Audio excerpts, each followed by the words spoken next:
There are people that talk about a light. There are people that talk about floating above. There are people that talk about a feeling of warmth and love. I didn't feel any of that. I felt none of that. I felt untold terror. When I came to, Dr. Allen said my hair was literally standing on the end.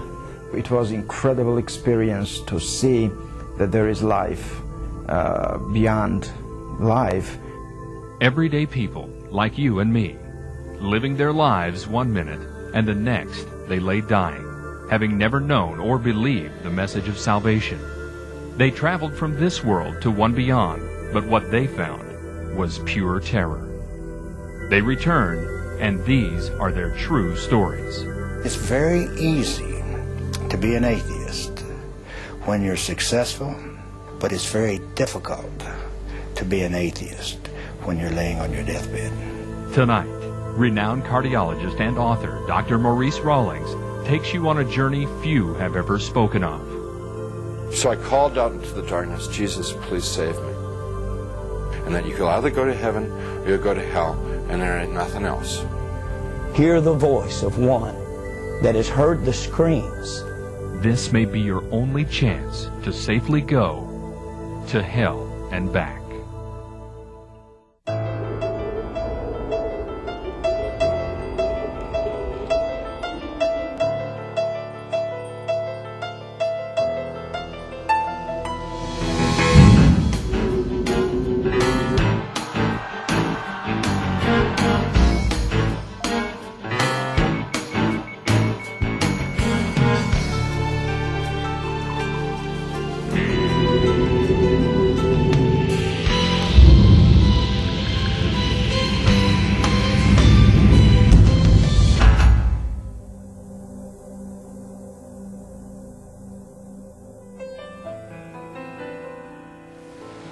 This is an experiment on life after death.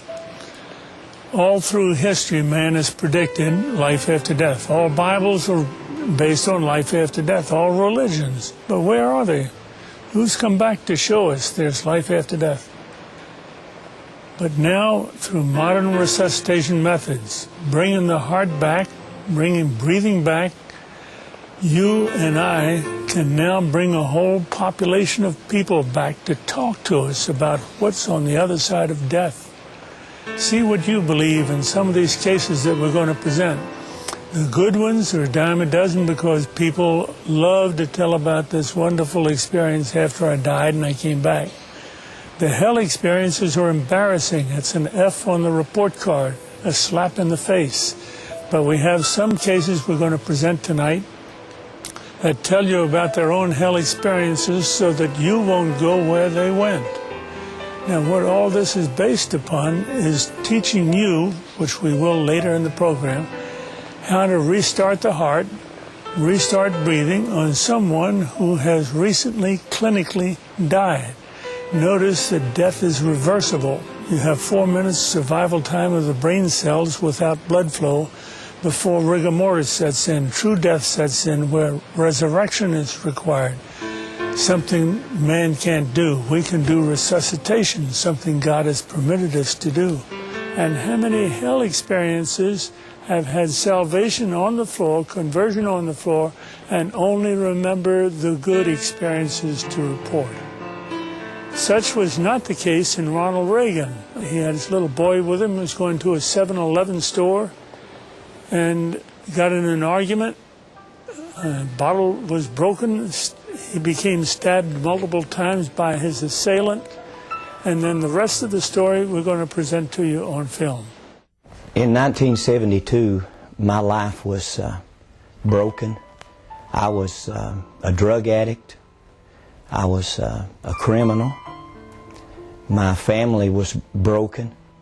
My wife had filed for divorce a couple of times. My children were afraid of me.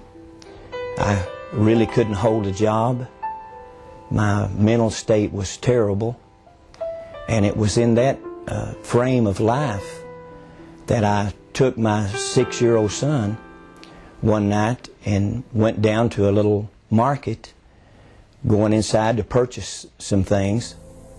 And on the way in to that market, I met a gentleman coming out the door, and an argument erupted, and before I knew it, I had just hit him, knocked him down, and he fell into a stack of bottles.